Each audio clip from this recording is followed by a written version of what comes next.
ನಮಸ್ಕಾರ. ಇಂದಿನ ಈ ವಿಶೇಷ ವಿಶ್ಲೇಷಣೆಗೆ ಸ್ವಾಗತ. ನಾವಿಂದು ನೇರವಾಗಿ ಬೆಂಗಳೂರು ಗ್ರಾಮಾಂತರ ಜಿಲ್ಲೆಯ ಹೊಸಕೋಟೆ ತಾಲೂಕಿನ ಕೆಂಪಾಪುರದಲ್ಲಿರುವ ಶ್ರೀ ಕಾಟೇರಮ್ಮ ಅಮ್ಮನವರ ದೇವಾಲಯದ ಬಗ್ಗೆ ಮಾತನಾಡಲಿದ್ದೇವೆ.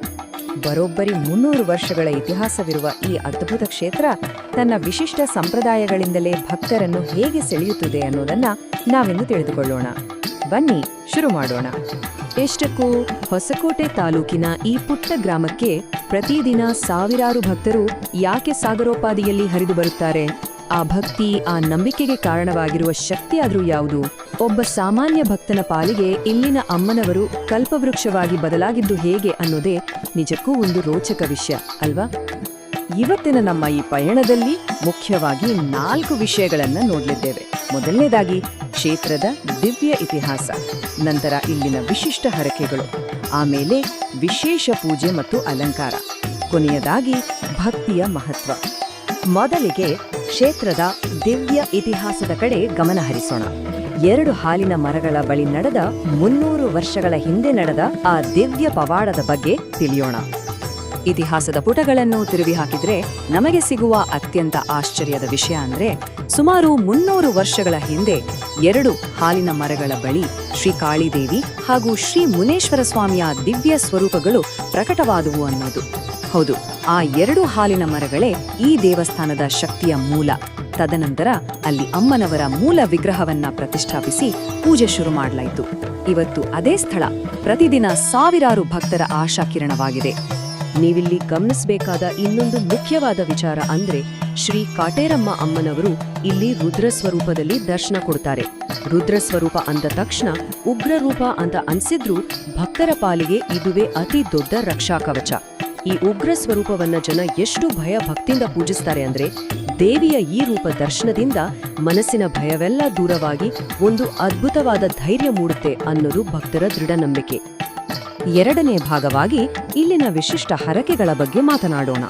ಮುಖ್ಯವಾಗಿ ಚೀಟಿಗಳು, ತೊಟ್ಟಿಲುಗಳು ಮತ್ತು ಬೀಗಗಳ ಮುಖಾಂತರ ಭಕ್ತರು ದೇವಿಯೊಂದಿಗೆ ನಡೆಸುವ ಸಂವಾದಾತ್ಮಕ ಸಂಪ್ರದಾಯಗಳ ಬಗ್ಗೆ ತಿಳಿಯೋಣ.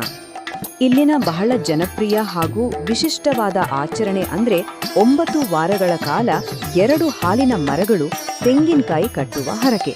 ಕಷ್ಟಗಳು ದೂರವಾಗಲಿ, ಮನೆಯಲ್ಲಿ ನೆಮ್ಮದಿ ಸಿಗಲಿ ಅಂತ ಮನಸ್ಸಲ್ಲೇ ಸಂಕಲ್ಪ ಮಾಡಿಕೊಂಡು ದೇವಸ್ಥಾನದ ಆವರಣದಲ್ಲಿರುವ ಮರಗಳಿಗೆ ತೆಂಗಿನಕಾಯಿ ಕಟ್ತಾರೆ.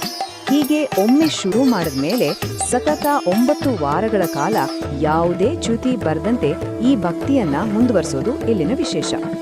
ಕೇವಲ ತೆಂಗಿನಕಾಯಿ ಮಾತ್ರವಲ್ಲ, ಇಲ್ಲಿ ನಡೆಯುವ ಬೇರೆ ಬೇರೆ ಹರಕೆಗಳು ನಿಜಕ್ಕೂ ಅಚ್ಚರಿ ಮೂಡಿಸುತ್ತವೆ. ಭಕ್ತರು ತಮ್ಮ ಇಷ್ಟಾರ್ಥಗಳನ್ನು ಚಿಕ್ಕ ಚೀಟಿಗಳಲ್ಲಿ ಬರೆದು ದೇವಾಲಯದ ಆವರಣದಲ್ಲಿರುವ ಮರಗಳಿಗೆ ಕಟ್ಟುತ್ತಾರೆ. ಉದ್ಯೋಗ, ವಿದ್ಯಾಭ್ಯಾಸ, ಮದುವೆ, ಆರೋಗ್ಯ ಹೀಗೆ ನಾನಾ ಬೇಡಿಕೆಗಳು ಈ ಚೀಟಿಗಳಲ್ಲಿರ್ತವೆ. ಇನ್ನು ಸಂತಾನ ಭಾಗ್ಯಕ್ಕಾಗಿ ಚಿಕ್ಕ ತೊಟ್ಟಿಲುಗಳನ್ನು ಕಟ್ಟುವ ಹರಕೆ ಕೂಡ ಇಲ್ಲಿದೆ.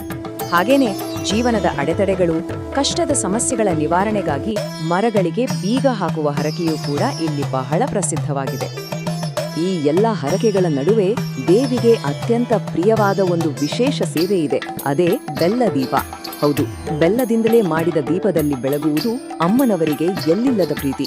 ಕಷ್ಟಗಳನ್ನು ದೂರ ಮಾಡಿ ಭಕ್ತರ ಬದುಕಿನಲ್ಲಿ ಸಿಹಿಯನ್ನು ತುಂಬಲಿ ಅಂತ ಕೇಳಿಕೊಳ್ಳುವ ಒಂದು ಸುಂದರವಾದ ಸಂಕೇತವೇ ಈ ಬೆಲ್ಲದ ದೀಪ. ಈಗ 3ನೇ ಭಾಗ, ವಿಶೇಷ ಪೂಜೆ ಮತ್ತು ಅಲಂಕಾರದ ಬಗ್ಗೆ ನೋಡೋಣ. ವಿಸ್ತಾರವಾದ ಧಾರ್ಮಿಕ ಆಚರಣೆಗಳು ಹಾಗೂ ಇಲ್ಲಿನ ಹಬ್ಬದ ದಿನಗಳು ಹೇಗಿರ್ತವೆ ಅನ್ನೋದನ್ನ ಕಣ್ತುಂಬಿಕೊಳ್ಳೋಣ. ವಿಶೇಷ ದಿನಗಳಲ್ಲಿ ಅಮ್ಮನವರಿಗೆ ನಡೆಯುವ ಪವಿತ್ರ ಅಭಿಷೇಕಗಳ ಪಟ್ಟಿಯೇ ದೊಡ್ಡದಿದೆ. ಹಾಲು, ಪಂಚಾಮೃತ, ತುಪ್ಪ, ಜೇನುತುಪ್ಪ ಹಾಗೂ ಎಳೆನೀರಿನಿಂದ ದೇವಿಗೆ ಮಹಾಭಿಷೇಕ ಮಾಡಲಾಗುತ್ತೆ. ಇದರ ಜೊತೆಗೆ ಕುಂಕುಮಾರ್ಚನೆ ಹಾಗೂ ಪುಷ್ಪಾರ್ಚನೆಯನ್ನು ಅತ್ಯಂತ ಶ್ರದ್ಧಾಭಕ್ತಿಗಳಿಂದ ನೆರವೇರಿಸುತ್ತಾರೆ. ಪ್ರತಿಯೊಂದು ಪೂಜೆಯು ದೇವಿಯ ಮೇಲಿರುವ ಅಪಾರ ಭಕ್ತಿಯನ್ನ ಎತ್ತಿ ತೋರಿಸುತ್ತೆ.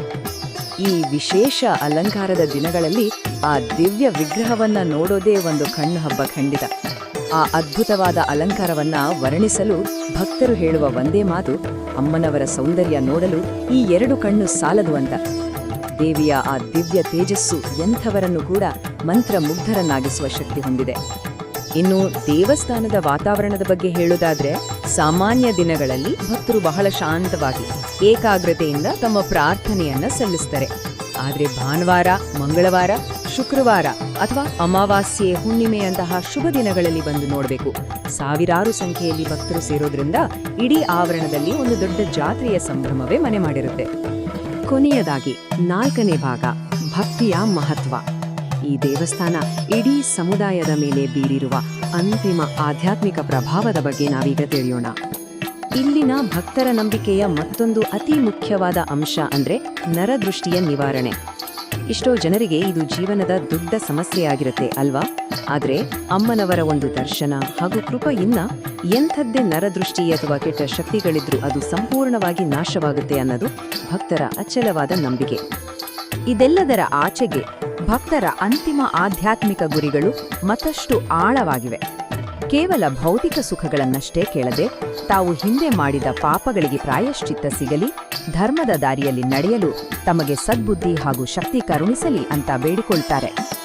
ಕೃಷಿ, ವ್ಯಾಪಾರ ಹಾಗೂ ಕುಟುಂಬ ಜೀವನದಲ್ಲಿ ಯಶಸ್ಸು ಸಿಗಲಿ ಅಂತ ಪ್ರಾರ್ಥಿಸುವುದು ಇಲ್ಲಿನ ಜನರ ಒಂದು ಅವಿಭಾಜ್ಯ ಜೀವನ ವಿಧಾನವೇ ಆಗಿ ಹೋಗಿದೆ.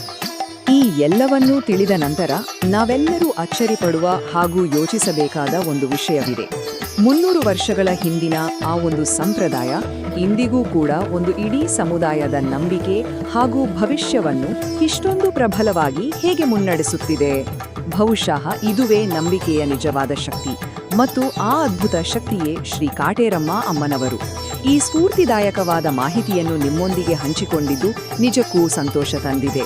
ಜೈ ಶ್ರೀ ಕಾಟೇರಮ್ಮ ಅಮ್ಮನವರೇ.